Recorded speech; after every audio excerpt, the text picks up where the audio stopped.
আসসালামু আলাইকুম বন্ধুরা, আবারও সকাল সকালে এই যে চলে আসছি। সকালে গরুর মাংসটা মাখিয়ে রেখেছিলাম সব মশলা দিয়ে, ধনিয়ার গুঁড়া, আদা বাটা, জিরা বাটা, সব ধরনের মশলা দিয়ে, হলুদ গুঁড়া, মরিচ গুঁড়া, সব গুঁড়া দিয়ে এই যে মাখিয়ে রেখেছিলাম। এখন ভালো করে কষিয়ে নিলাম।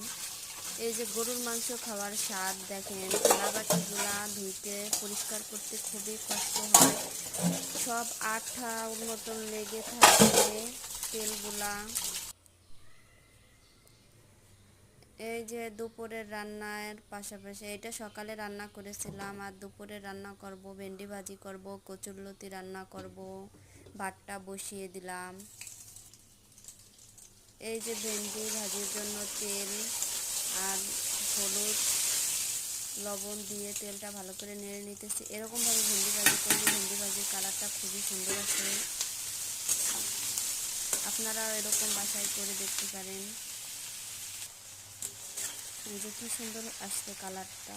আর আমি একেবারে ভাজা ভাজা করব না, সবজি একটু সবজির মতন থাকলে ভালো লাগে। আল্লাহ হাফেজ, সবাই ভালো থাকবেন।